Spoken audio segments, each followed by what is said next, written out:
Today, we're taking you on a journey through the world of animation, Oh, yeah. exploring the creative process and leadership lessons, and some truly fascinating insights from a lifetime Mm-hmm. spent in the industry. You might find the book Creativity, Inc. Mm-hmm. to be an interesting companion Okay. to this deep dive. Yeah. But we'll be diving deep into our own unique stack of sources here. It's always exciting to explore the intersection of creativity and technology. Today's deep dive promises to be Right. a rich exploration of both. Get ready for some unexpected connections and thought-provoking ideas. All right, so let's start with early inspirations. We're talking about someone who is captivated by both Walt Disney and Albert Einstein. Mm.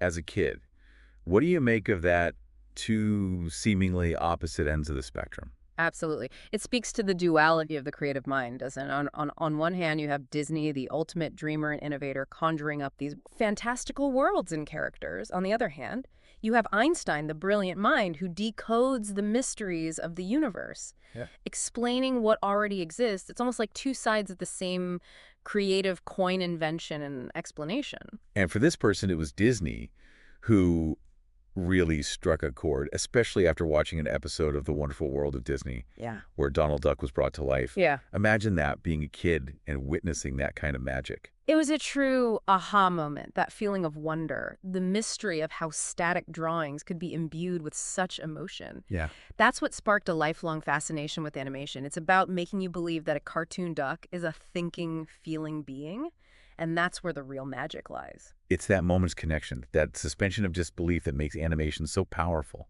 Mm-hmm. You know, it reminds me of something I read about how our brains are wired Yeah. to respond to even the simplest forms of animation. Even a few dots moving in a specific way can trigger an emotional response. Mhm. It's fascinating Yeah. how deeply rooted that is in us.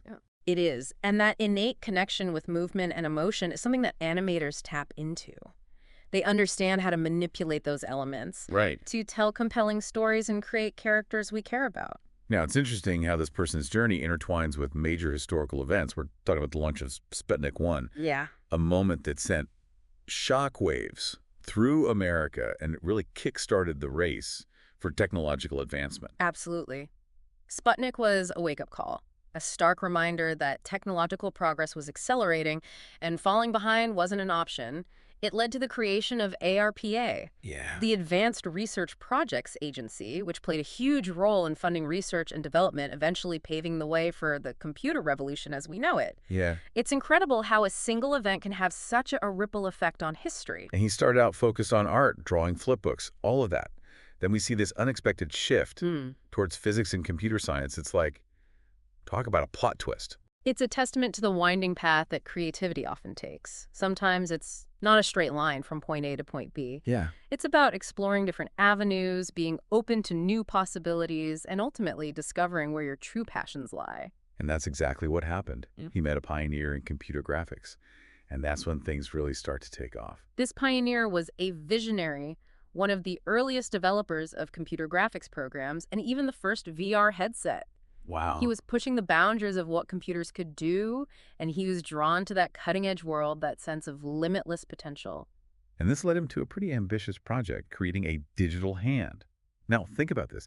This was back in the early days of computer graphics. Right. Computers weren't even great Right. at displaying flat objects, let alone something as intricate and nuanced as a human hand. It was a monumental task. Computer memory was incredibly limited. The mathematics of representing curved surfaces was still being developed, and every tiny movement had to be meticulously programmed. It's mind-boggling to think about the amount of work and dedication involved. But he persevered. And the result was this groundbreaking film, a short film. Yeah.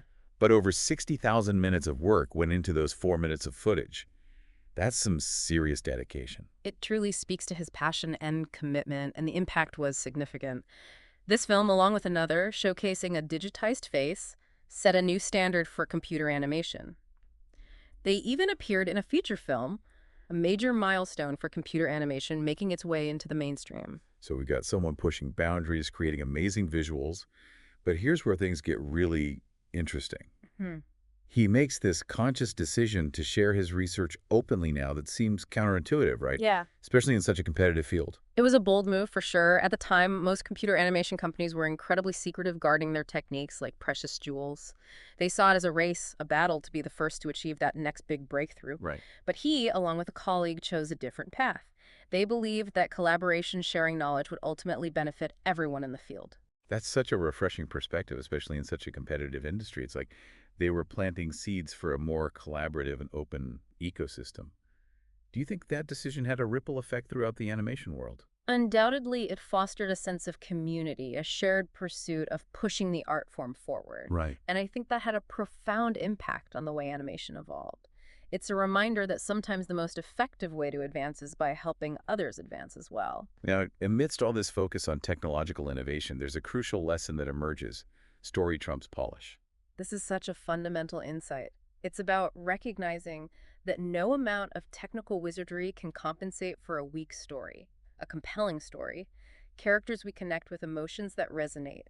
Those are the elements that truly captivate an audience. I think we can all relate to that, right? Yeah. Think about the movies that have stayed with you long after you've seen them. Yeah. It's rarely because of the special effects, but because of the story, Right. the characters, the way it made you feel. It's that emotional connection that leaves a lasting impression. Exactly. It's about tapping into universal human experiences, fears, joys, sorrows, creating characters that we see ourselves in, that we root for, that we laugh and cry with. That's what transcends the technical and becomes a truly shared experience. And it's something that great storytellers understand instinctively, isn't it? It's like they have this innate ability to tap into those primal emotions and weave them into their narratives. They do. It's almost like they're holding a mirror up to humanity, reflecting back our shared hopes and fears, our vulnerabilities and strengths. And that's what makes storytelling so powerful. Now, as he moved towards building one of the most successful animation studios in the world, there's another fascinating influence that comes into play: Japanese manufacturing principles, specifically the work of W. Edwards Deming. Deming's work is so relevant here because he was a champion of quality control in a way that had never been seen before. His philosophy emphasized worker engagement, continuous improvement, and empowering everyone on the team to take ownership. It was a radical departure from the traditional top-down hierarchical approach that was so prevalent at the time. It sounds like he was advocating for a more collaborative and democratic approach to problem solving. But how did these ideas, which were primarily focused on manufacturing, connect with the world of animation? That's where it gets really interesting. He saw the parallels between Deming's principles and the kind of creative environment he wanted to foster. He believed in empowering artists, encouraging them to take ownership of the creative process and breaking down those traditional barriers between departments. So it was about creating a more fluid and integrated approach to filmmaking. Mm. It's like he was applying those principles of continuous improvement and worker empowerment to the creative process itself. Exactly, and it's important to remember that this was during a time when American businesses were largely stuck in that old school, top-down way of thinking. Deming's ideas were seen as a radical, almost revolutionary in the US, even though they were transforming Japanese industries like Toyota. It's amazing how certain ideas can seem so ahead of their time, but it sounds like he had the foresight to recognize the potential of Deming's philosophy and to adapt it to the unique demands of the creative world. He did, and those principles became foundational to the culture of the studio he would go on to build. It's a testament to his ability to see connections, to draw inspiration from unexpected sources, and to adapt those ideas to new contexts. So we can see Deming's influence woven into that studio's DNA, right? That emphasis on collaboration, that empowerment of artists, that relentless pursuit of quality. It's like he created a space where creativity could truly flourish. He did, and a perfect example of that collaborative spirit in action can be seen in what's been called the Toy Story 2 crisis. Oh, I've heard about this. The film was almost lost, wasn't it? Tell me what happened. Toy Story 2 was well into production when the team realized there were fundamental problems with the story. They had less than a year to completely reboard the film, a task that seemed impossible at the time. Imagine the pressure. That must have been incredibly stressful for everyone involved. What did they do? The team rallied together in an incredible display of dedication and teamwork. They put in long hours, pushed their creative limits, and essentially performed a cinematic heart transplant.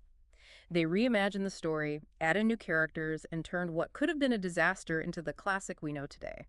Wow, that's a true testament to the power of collective effort, and a powerful example of how a strong collaborative culture can help overcome even the most daunting challenges.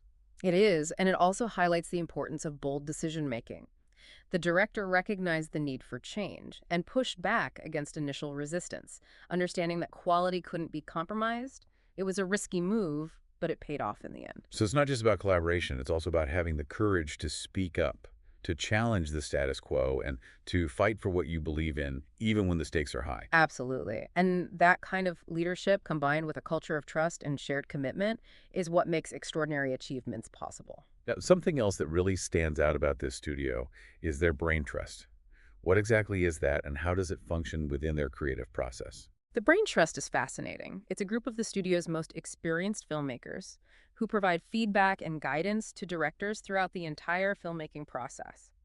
It's not about giving orders or dictating creative choices, but rather about fostering open and honest conversations, offering constructive criticism, and helping directors navigate the inevitable creative challenges they face. So it's like a support system for directors, a safe space where they can be vulnerable, bounce ideas around, and get input from their peers. Exactly. It's about creating a space where vulnerability is seen as a strength, where admitting you don't have all the answers is not a weakness, but an invitation for collaboration and problem solving. And I can imagine that kind of support system is especially valuable in a field like animation, where the production process is so complex and can take years to complete. It's crucial. The Brain Trust helps directors stay on track, avoid creative dead ends, and maintain their focus on telling the best possible story. It's a reminder that even the most brilliant creative minds benefit from collaboration and outside perspectives. It's fascinating how this group dynamic can have such a profound impact on the creative process. It speaks to the power of shared experience, of having a group of people who understand the unique challenges of the craft and who can offer guidance and support. It does, and it highlights a core principle of creativity that often gets overlooked: the importance of normalizing failure. Now, that seems a bit counterintuitive. Doesn't our society tend to equate failure with negativity and shame? How can you normalize something that is often seen as, well, a failure? It's about shifting our perspective and recognizing that failure is an inherent part of the creative process. It's through our mistakes, our missteps, our so-called failures that we learn and grow. So it's about embracing those stumbles along the way, seeing them not as roadblocks, but as opportunities for learning and course correction. Precisely. There's a great analogy that captures this perfectly: learning to ride a bike. You can't learn to ride without falling a few times, right? Those falls, those moments of imbalance and frustration are what teach you balance, coordination, and ultimately how to ride successfully. And it sounds like that fail early, fail fast mantra is a key part of this studio's approach to filmmaking.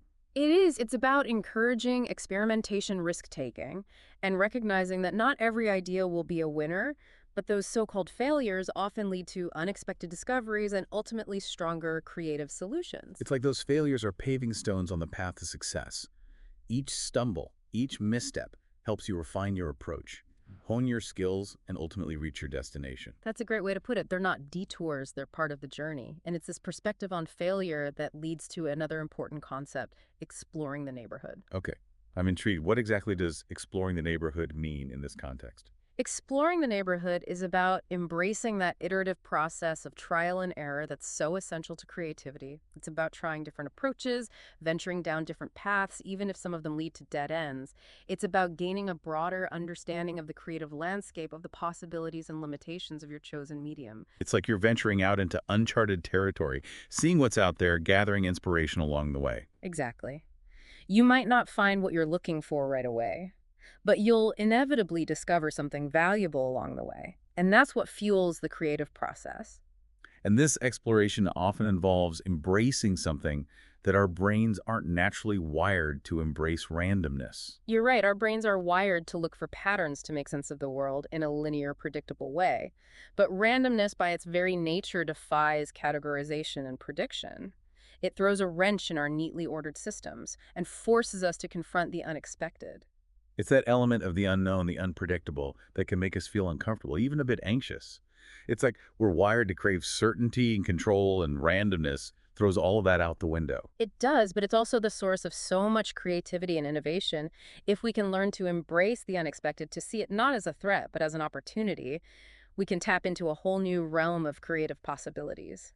It's about letting go of that need for absolute control, being open to the detours and surprises that life throws our way. And that's where mental models come into play. Now, you've mentioned mental models a couple of times. Can you explain what they are and how they can help us navigate this world of randomness and uncertainty. Think of mental models as frameworks for understanding the world lenses through which we interpret information and make decisions. They help us make sense of complex situations, navigate uncertainty, and cope with the unexpected. And when it comes to creativity, having the right mental model can make all the difference. So it's about finding ways to approach the unknown, to cope with those moments when we feel lost or overwhelmed, or when our carefully laid plans go out the window. Exactly. And the directors at the studio have developed some fascinating mental models for dealing with the inherent challenges of creative work. All right, now I'm really hooked. Tell me about these mental models. What are they and how do they help people navigate the ups and downs of the creative process? One of the most striking examples comes from a director known for his incredible action sequences and compelling characters. He used to have this recurring dream where he was driving a car but from the back seat. That sounds terrifying. Like you're in control, but not really in control. A bit like the creative process itself, maybe. Exactly. It was a metaphor for that feeling of having to navigate a complex situation with limited visibility, trying to steer the course, while also being somewhat at the mercy of forces beyond your control. And this anxiety dream led him to develop a different mental model for directing skiing. That's right. He realized that both skiing and directing require a certain level of trust. And letting go, you have to plan your course, but you also have to be prepared to adjust to react to the terrain and to trust your instincts in the moment. If you overthink it, if you tense up, you're more likely to crash. So it's about finding that balance between control and surrender planning and improvisation. Exactly. And another director uses the phrase, if you think you stink, which sounds a bit harsh, Wow. but it captures a similar idea. That's a bold statement. Hmm. What does that mean to him and how does it relate to creativity? For him, it's about trusting your instincts, finding that flow state where the creative process takes over and the thinking mind gets out of the way. It's about letting go of self-doubt and overthinking and allowing the creative energy to flow freely. It's like silencing that inner critic, that voice Hmm. that's always second guessing and overanalyzing and allowing yourself to just create. Precisely. And another director compares the creative process to running through a long, dark tunnel. You have no idea how long it will last. You can't see the end in sight, but you trust that you'll eventually emerge on the other side. It's about having faith in the process, even when you can't see the destination. It's about trusting that if you keep moving forward, you'll eventually find your way. That's a powerful way to think about it. And yet another director imagines himself navigating a maze, feeling his way through the twists and turns, staying grounded and focused, even when the path ahead seems unclear. It's like a metaphor for the challenges and uncertainties of the creative process. Mm. You might not always know where you're going, Mm. but if you stay focused, keep experimenting, and don't give up, you'll eventually find your way out of the maze. And don't forget the importance of those quiet moments of reflection, of stepping back from the chaos of the creative process and cultivating a sense of calm and inner peace. One director emphasizes the importance of meditation and mindfulness in coping with the pressures of filmmaking. So it's not just about external strategies, it's also about cultivating a certain mindset, a way of being that allows you to weather the storms and stay grounded amidst the chaos. It's about finding that inner strength and resilience that keeps you going even when things get tough. Exactly, and it's about recognizing that uncertainty is an inherent part of the creative process. There will always be moments of doubt, of questioning, of feeling lost, but it's how we navigate those moments, the tools and techniques we develop, the mental models we embrace that ultimately determine our success. So whether it's skiing, running through a tunnel, or navigating a maze, these mental models provide a framework for dealing with the inherent challenges of creative work. They help us reframe our perspective, find new ways of approaching problems, and ultimately achieve our goals. It's like having a toolbox filled with different strategies for navigating the creative landscape. It is, and the most effective leaders and creators are the ones who are constantly adding new tools to their toolbox, who are willing to experiment and find what works best for them. And I love how these mental models are both personal and universal. They speak to our shared human experiences, to the challenges we all face when we step outside our comfort zones and attempt to create something new. They do, and they remind us that creativity isn't just about individual talent, it's about the collective energy, the shared passion, the willingness to take risks and learn from mistakes that allow something truly magical to emerge. And that brings us to Steve Jobs and his surprising role in shaping the culture at this now iconic studio. Yes. Steve Jobs, the tech visionary, he played a pivotal role in shaping not only the company's technology, but also its physical environment, which, as we know, can have a profound impact on creativity and collaboration. So how did he influence the creation of the studio's headquarters? It all started with a disagreement. Jobs initially wanted separate buildings for each production team, believing it would minimize distractions and increase focus.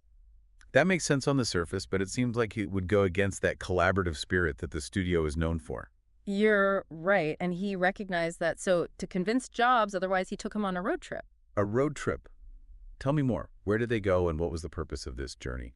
They went to Burbank to visit a building that had once housed Lockheed's top secret Skunk Works division. It was a place where some of the most innovative aircraft in history were designed, and the building's layout was said to have played a key role in fostering that creativity. So it was a strategic move, a way of showing Jobs rather than telling him the power of a collaborative and interconnected workspace.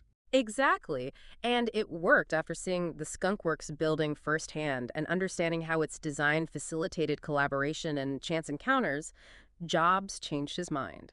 That's fantastic. So he went from advocating for separate buildings to championing a single interconnected space that would encourage interaction and cross-pollination of ideas. He did, and he poured his heart and soul into the design of the new headquarters. He envisioned a space that would encourage people to mingle, to bump into each other, to have those serendipitous conversations that often spark new ideas.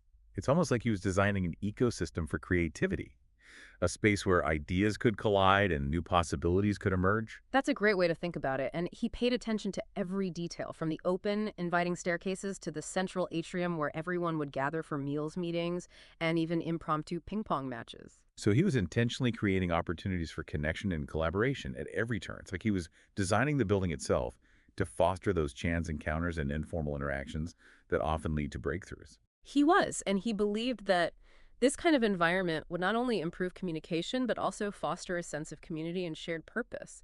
It was about creating a space where people felt connected not just to their work, but to each other. And it sounds like he succeeded. The studio's headquarters became a beloved and inspiring space, a testament to Jobs' vision and his understanding of the human element in creative work. It's like he created a physical embodiment of the studio's values, collaboration, innovation, and a shared passion for storytelling. He did, and it's a reminder that the environment we work in can have a profound impact on our creativity and productivity. It's about creating spaces that inspire, that foster connection, and that support the free flow of ideas and energy. It's fascinating how someone who was so focused on technology also understood the importance of creating a physical space that would nurture human interaction and creativity. It speaks to his multifaceted nature, wouldn't you say? Absolutely. He was a visionary, a technologist, a designer, and ultimately a deep believer in the power of human ingenuity, and his influence extended beyond the studio itself. He played a pivotal role in reviving Disney animation, which had been struggling creatively for years. Now that's a whole other story. Yeah. What was his involvement there and how did his leadership impact that studio? Well, it started with the production of Tangled Jobs, saw the potential in the story, and was instrumental in getting the project back on track after it had languished in development for quite some time. It's like he had this instinct for recognizing a good story, a compelling narrative that had the potential to resonate with audiences, and he was willing to champion those projects, to fight for them, even when others might have doubted their potential. He was. And his involvement went beyond just championing individual projects. He worked closely with John Lasseter, who had recently been appointed Chief Creative Officer at Disney Animation, to revitalize the entire studio. It was about breathing new life into a legacy that had become somewhat stale and predictable. So it was about more than just one film. It was about transforming the culture, reigniting that creative spark, and reminding people of what made Disney animation so special in the first place. Exactly. Jobs and Lasseter worked together to foster a more collaborative and creative environment, empowering artists and encouraging them to take risks and push boundaries. It was about re-embracing that sense of wonder and possibility that had driven the studio's early successes. And they also emphasized the importance of rethinking and reframing old ideas, of finding new ways to tell classic stories that would resonate with modern audiences. They did. Tangled is a perfect example of this. It's a reimagining of the classic fairy tale Rapunzel, but it's told in a fresh and engaging way that feels both familiar and new. It's a reminder that even the most well-worn stories can be revitalized and given new life when approached with creativity and imagination. And Jobs' influence extended to the physical space at Disney Animation as well, right? It did. He encouraged the creation of a more open and collaborative workspace, similar to what he had done at Pixar.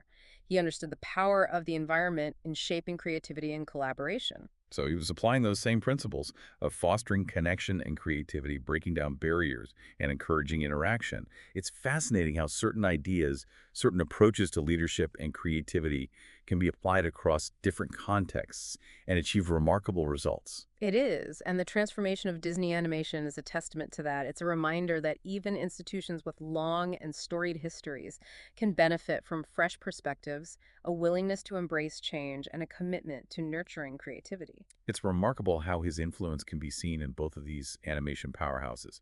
It's like he left an imprint on the entire industry, a legacy of innovation, collaboration, and a relentless pursuit of excellence. He did, and it all started with a deep fascination with the world of animation.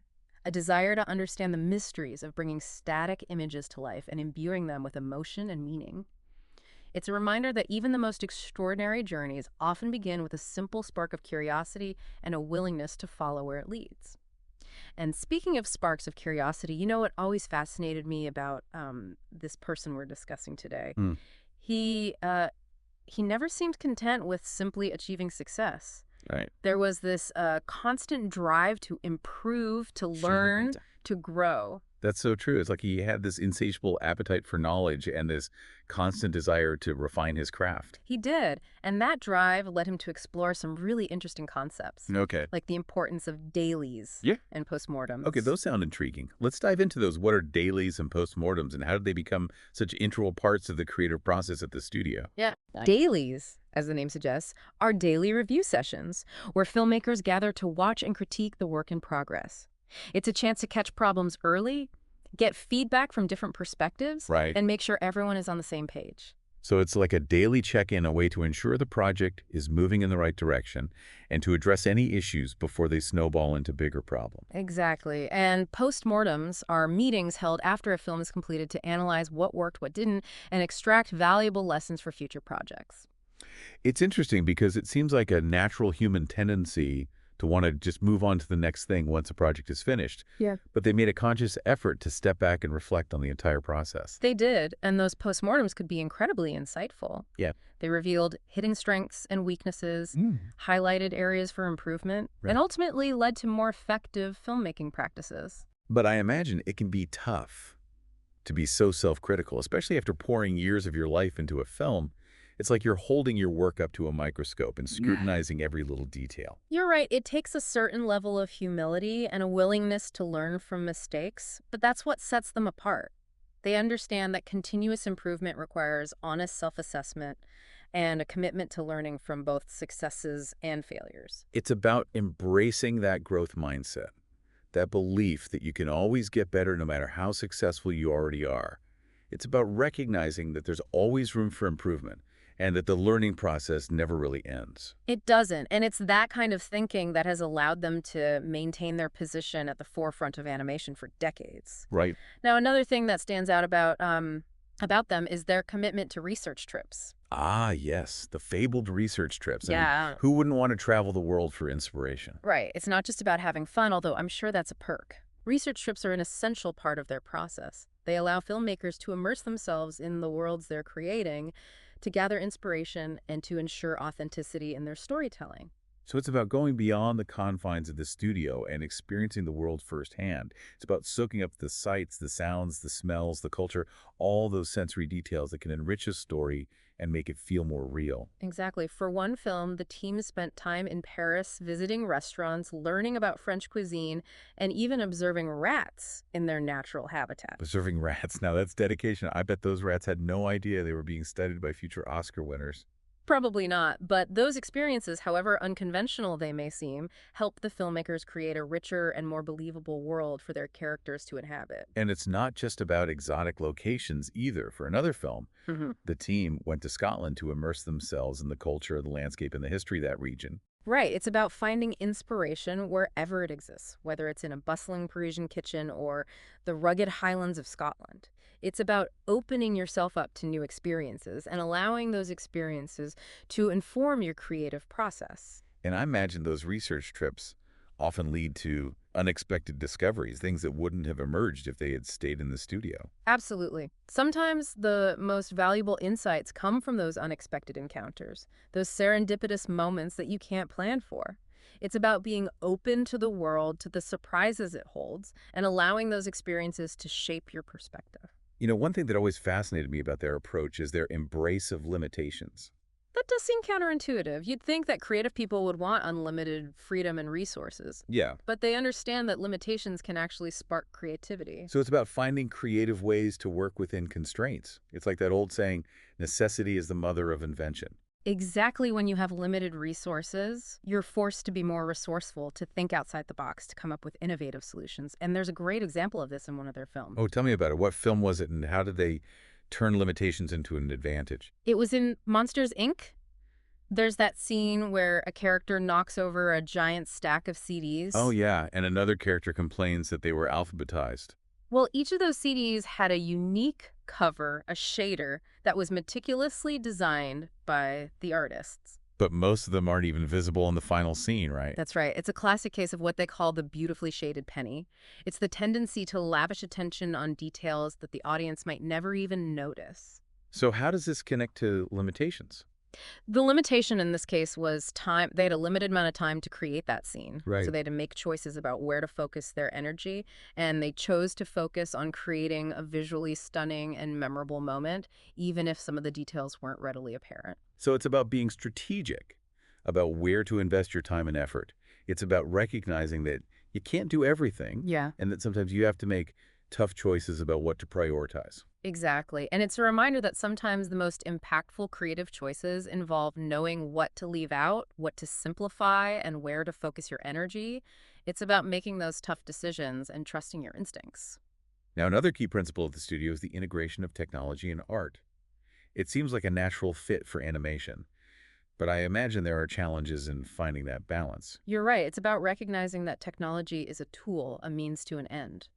The goal is not to create flashy visuals for their own sake, but to use technology to tell compelling stories in ways that wouldn't be possible otherwise. So it's about ensuring that the technology serves the story, not the other way around.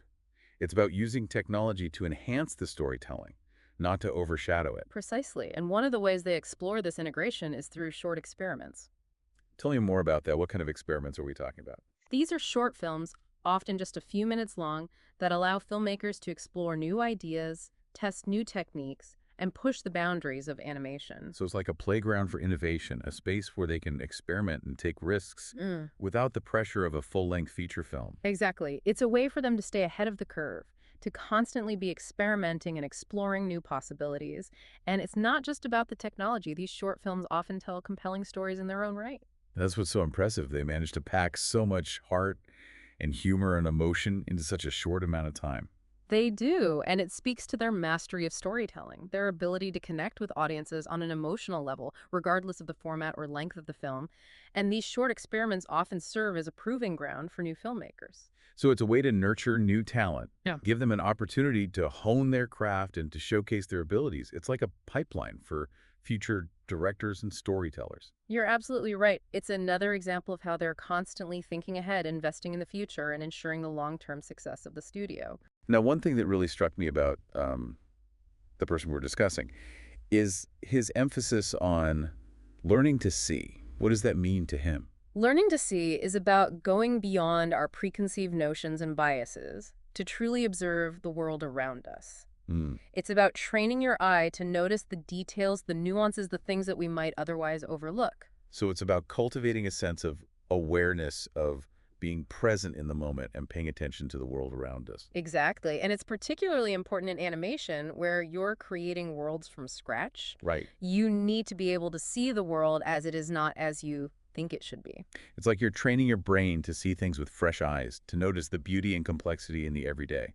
And it's a skill that can be developed over time through practice and observation. It reminds me of something an artist once said, if you want to be a better artist, be a better observer. It's about paying attention to the world around you, absorbing those details, and then translating them into your art. And that ability to see things clearly, to perceive the world in all its complexity, is essential for creating authentic and believable worlds in animation. Now, as we delve deeper into the creative process, I'm struck by the concept of randomness and its impact on animation. It seems like a force that could be both exciting and terrifying. It can be both. Randomness, by definition, is unpredictable. It can throw a wrench in our plans, create chaos, and challenge our sense of control. But it can also be a source of inspiration, right? Sometimes those unexpected twists and turns can lead to breakthroughs and new discoveries. Absolutely. Think of it as a wild card, Yeah. an element of the unexpected that can lead to new discoveries and unexpected solutions. So how do you manage randomness in a field like animation where you're trying to create a cohesive and controlled narrative? Well, you can't control it, not completely, but you can learn to embrace it, to see it as an opportunity rather than a threat. Right. It's about finding ways to incorporate that element of the unexpected into the creative process. So it's about being flexible, adaptable, and open to new possibilities. Hmm. It's about being willing to deviate from the plan and to see where those detours might lead. That's right. And sometimes those unexpected twists and turns lead to the most interesting and innovative outcomes. It's about finding that balance between structure and spontaneity, between planning and improvisation. Exactly. And it's about recognizing that the creative process isn't always linear. Sometimes the best ideas come from those unexpected detours, those moments when you step off the beaten path and allow yourself to be surprised. So it's about embracing that sense of adventure, that willingness to explore the unknown and see where it takes you. And sometimes embracing the unknown means challenging our deeply ingrained mental models, the ways we perceive and interpret the world. Remember, we talked about mental models earlier. Yes, those Great point. frameworks for understanding the world, but how do they play a role in understanding and managing randomness?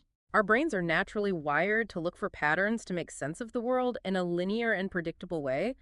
But randomness, by definition, defies those patterns. It throws us off balance, makes us question our assumptions, and forces us to rethink our approach. So our mental models, Yeah. the way we typically see the world, can actually hinder our ability to deal with randomness. They can, if we're too rigid in our thinking, too attached to our existing mental models, we might miss opportunities or struggle to adapt to unexpected challenges. So we need to develop mental models that can accommodate that element of the unexpected mental models that are flexible, adaptable, and allow for a wider range of possibilities. Exactly, and that requires a shift in perspective, a willingness to embrace uncertainty and to let go of the illusion of control.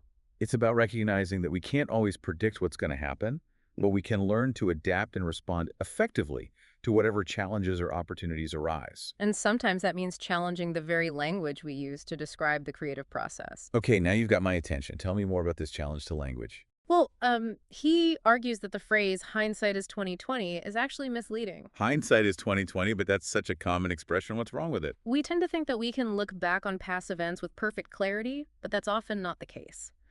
Our memories are fallible, our biases influence our interpretations, and we often miss crucial details or misinterpret the motivations of others.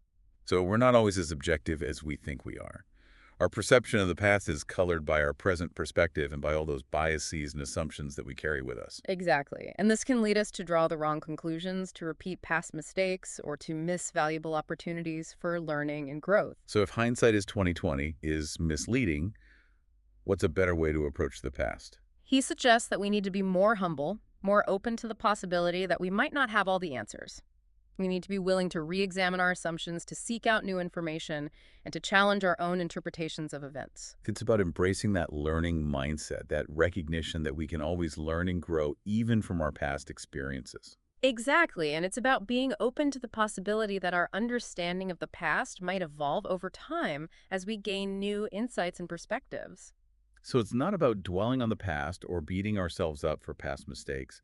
It's about learning from those experiences and using those lessons to inform our present and future actions. And to connect this to the idea of randomness, we need to be mindful that sometimes events happen that are truly outside of our control, and attributing blame or searching for a neat and tidy explanation might not always be productive. It's about accepting that some things are simply unpredictable and that our attempts to impose order and meaning on those events might be more about our own need for control than about understanding the true nature of reality. And this brings us to another fascinating aspect of his thinking, his fascination with mathematical concepts and how they can be applied to understanding creativity and leadership. Now, this is where I get a little nervous. Math isn't exactly my forte, but I'm trusting you to guide me through this. Don't worry, I'll keep it accessible. He's particularly interested in the concepts of linearity, bell curve variance, and stochastic self-similarity. Yeah, those are some big words. Can you break those down for me and explain how they relate to the creative process? Of course, linearity is the idea that things progress in a straight line in a predictable and orderly fashion. But he argues that creativity rarely follows a linear path. Right. It's full of twists and turns, unexpected detours, and moments of serendipity. So it's about embracing that non-linearity, that sense of adventure and discovery that comes with the creative process. Exactly. And bell curve variance is the idea that most things fall within a predictable range with a few outliers at either end. Like human height, right? Most people fall within a certain height range with a few very tall or very short people. That's a good example. But he suggests that we often mistakenly apply this concept to things that are actually governed by randomness, like creative outcomes or business success. So we try to impose order and predictability on things that are inherently unpredictable. It's like trying to fit square pegs into round holes. And that can lead us to make faulty assumptions and decisions. So what's the alternative if we can't rely on linear models or bell curves?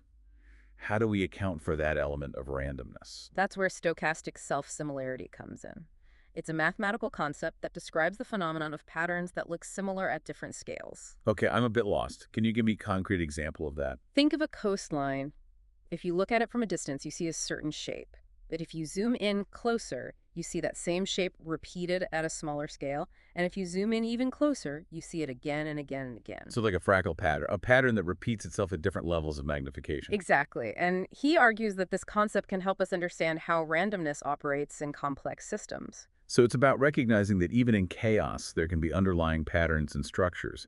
It's about looking for those patterns not in a linear way, but in a more nuanced and multidimensional way. And it's about understanding that those patterns might not be immediately apparent. They might only reveal themselves as we zoom in, as we delve deeper into the complexities of the system. So it's about having that curiosity, that willingness to explore and to see things from different perspectives. And it's about being open to the possibility that our initial understanding might be incomplete, that there's always more to learn and discover. And these ideas, these mathematical concepts, they inform his approach to leadership, right? Yeah, they do. He believes that leaders need to be comfortable with uncertainty, Yeah. to embrace the nonlinearity of the creative process, and to create environments that encourage exploration and experimentation. So it's not about dictating outcomes or trying to control every aspect of the process. It's about fostering the conditions for creativity to flourish. And it's about recognizing that the most valuable insights often come from those unexpected moments, those serendipitous encounters that can't be planned or predicted. It's about creating a culture that embraces randomness, that sees it as a source of opportunity rather than a threat. And it's about having the courage to challenge our assumptions, to rethink our mental models, and to constantly be learning and growing. And it all comes back to that original fascination with the magic of animation, with the mystery of how static images can be brought to life and imbued with emotion. It does, and it's a reminder that even the most complex and sophisticated creations often have their roots in a simple sense of wonder and a desire to explore the unknown. And that journey of exploration can lead to unexpected destinations, to new insights, and to a deeper understanding of ourselves and the world around us. And sometimes that journey takes us to places that we never could have imagined, places that challenge our assumptions and push us beyond our comfort zones. And it's in those uncomfortable spaces, those moments of uncertainty and vulnerability, that true creativity often emerges. And it's the ability to embrace those moments, to lean into the unknown, that separates the truly innovative from those who cling to the familiar and predictable. And is that spirit of adventure, that willingness to explore and experiment, that has allowed them to achieve such extraordinary success. And it's a reminder that creativity isn't just about talent. It's about mindset, about creating a culture that embraces risk-taking collaboration and continuous learning. And it's about having the courage to trust your instincts, to follow your curiosity, and to see the world with fresh eyes. Speaking of seeing the world with fresh eyes, our subject had this fascinating experience on a road trip that really illustrates the power of mental models Okay. and how they can sometimes blind us to reality. Okay. I'm intrigued. Tell me about this road trip. He was traveling with his wife and another couple Doug? in a large camper van. The other husband, who was driving, clipped the curb and blew out a tire. Okay. But instead of acknowledging the problem, he and his wife got into a heated argument. Oh no, a blown out tire and a heated argument. That sounds like a recipe for disaster. It was a tense situation, and what's interesting is that they weren't arguing about the tire itself, but about who was to blame. So it was about more than just the flat tire. It was about their relationship, their past experiences, their underlying tensions and resentments. Exactly. Their mental models, their preconceived notions about each other, were clouding their judgment and preventing them from seeing the situation clearly. It's like they were so caught up in their own perspectives, their own narratives, that they couldn't step back and see the bigger picture. And the fact that they were driving on a blown-out tire Hmm. makes it even more dramatic. It does. It's a powerful metaphor for how our mental models can blind us to the truth even when it's staring us right in the face. So how did the situation resolve itself? Did they ever pull over and change the tire? Eventually, our subject felt compelled to interject and point out the obvious, Ah. that the tire was flat and they needed to stop. So he had to break through their entrenched mental models and bring them back to reality. He did, and it's a reminder that sometimes we need outside perspectives, people who can see things that we can't, to help us challenge our assumptions and make better decisions. It's like we're all trapped in our own little bubbles of perception, Yeah. and sometimes we need someone to come along and pop those bubbles and show us a different perspective. And it's a reminder that even the most intelligent and well-intentioned people can be blinded by their own biases and experiences. It's a humbling thought, isn't it? It is, and it underscores the importance of humility, self-awareness, and a willingness to learn from others. And it highlights the value of creating environments where people feel safe to speak up, to challenge assumptions, and to offer different perspectives. Exactly. It's about fostering a culture of openness, transparency, and respect. It's about recognizing that diversity of thought, of perspective, of experience is essential for making sound judgments and achieving extraordinary results. And that brings us back to the studio and the key principles that have guided their success. We've already touched on Daly's research trips, limitations, and the integration of technology and art. But there's more, right? They also place a strong emphasis on short experiments, learning to see, and postmortems. We've already talked about short experiments, those bite-sized films that allow them to explore new ideas and technologies. But tell me more about learning to see. What does that mean in the context of animation? It's about training your eye to truly observe the world around you, Yeah. to see things as they are not as you think they should be. It's about going beyond our preconceived notions and biases. So it's about cultivating a sense of awareness, of being present in the moment Yeah. and paying attention to the world around us. It's about noticing the details, the subtleties, the things that we might otherwise overlook. Exactly. And it's particularly important in animation where you're creating worlds from scratch. You need to be able to see the world as it is, not as you think it should be. It's like you're training your brain to see things with fresh eyes, to notice the beauty and complexity in the everyday. And it's a skill that can be developed over time through practice and observation. It reminds me of something an artist once said: if you want to be a better artist, be a better observer. It's about paying attention to the world around you, absorbing those details, and then translating them into your art. And that ability to see things clearly, to perceive the world in all its complexity, is essential for creating authentic and believable worlds in animation. It's about creating worlds that feel real, even though they're entirely imagined. And the learning process extends beyond the individual. It's embedded in their culture through their emphasis on postmortems. Right, we talked about those earlier. They're the meetings held after a film is completed to analyze what worked and what didn't. Exactly. And they're an essential part of their commitment to continuous improvement. But I imagine it can be tough to be so self-critical, especially after pouring years of your life into a film. You're right. It takes a certain level of maturity and a willingness to learn from mistakes. So how do they make sure those postmortems are productive and insightful? They encourage honesty and openness. They create a safe space where people can share their thoughts and feelings without fear of judgment. So it's about fostering a culture of trust and respect, a culture where people feel comfortable admitting their mistakes and learning from each other. Exactly. And it's about recognizing that everyone on the team, regardless of their role or experience, has valuable insights to offer. And those insights can help them improve their processes and make even better films in the future. That's the goal, to constantly be striving for excellence, to be pushing the boundaries of what's possible in animation. And it all starts with that deep curiosity, that passion for storytelling, and that willingness to embrace the unknown. And it's that spirit of exploration and innovation that has made them such an enduring and beloved force in the world of animation. Now, amidst all this talk of innovation and pushing boundaries, I'm curious about their perspective on the future of animation. What do they see on the horizon?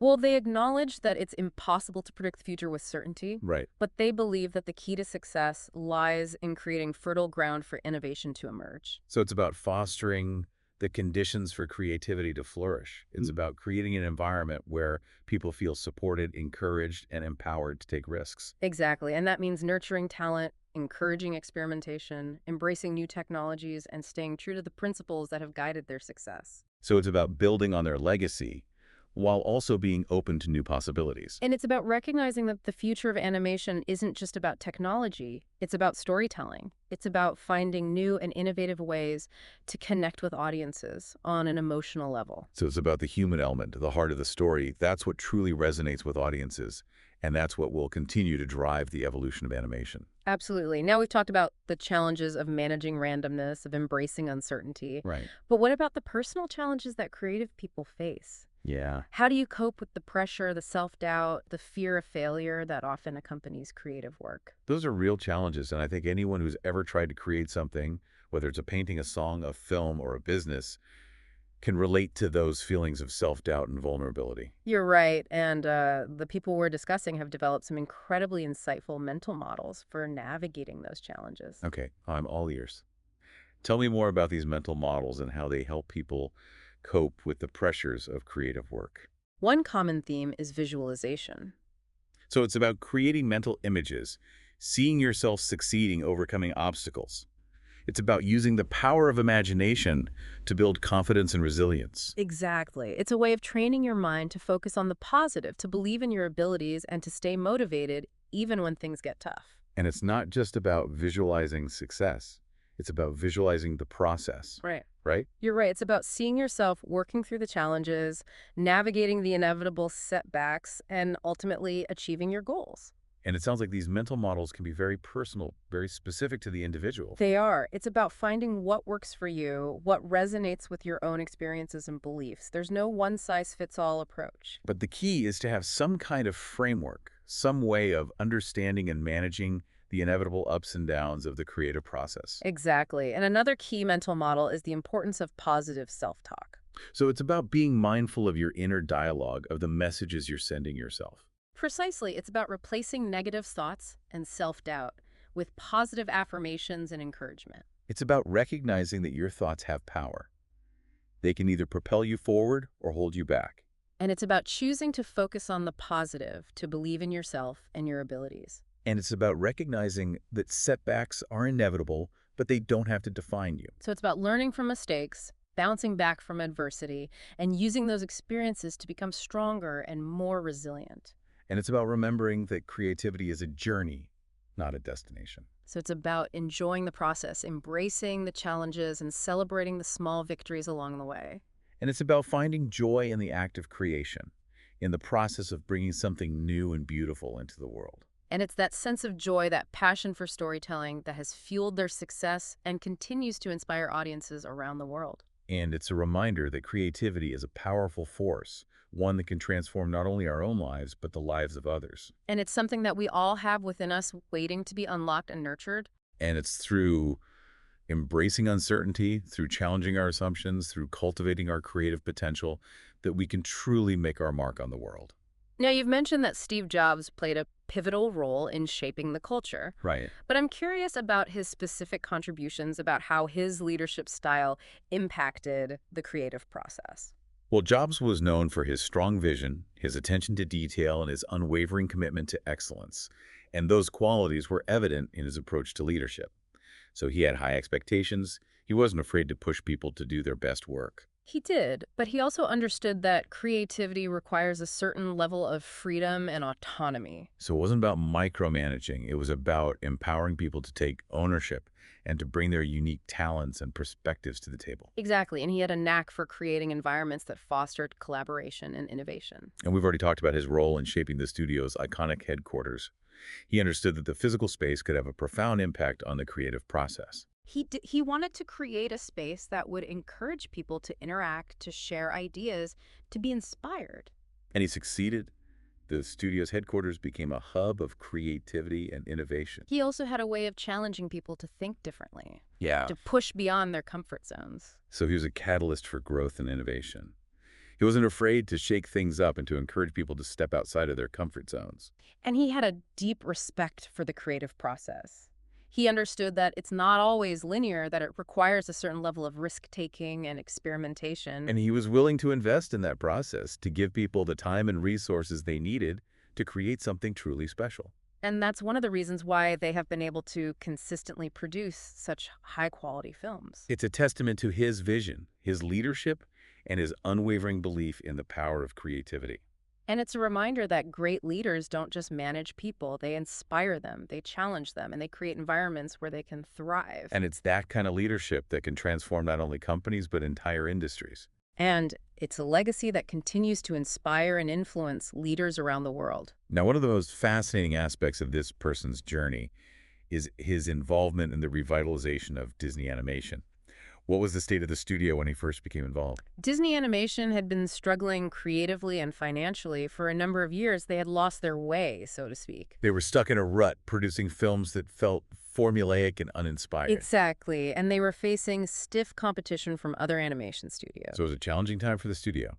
They needed a major shakeup, a fresh perspective. They did, and it required a radical shift and a reimagining of what Disney Animation could be. So how did he approach this challenge? Well, he worked closely with John Lasseter, who had recently been appointed Chief Creative Officer at Disney Animation, and together they set out to revitalize the studio and bring back the magic that had made it so beloved. So it's a collaborative effort. They Yeah. recognized that they needed to work together to turn things around. It was, and they focused on several key areas. Okay, I'm eager to hear about these. What were their priorities? First, they wanted to create a more collaborative and supportive environment for artists. Huh.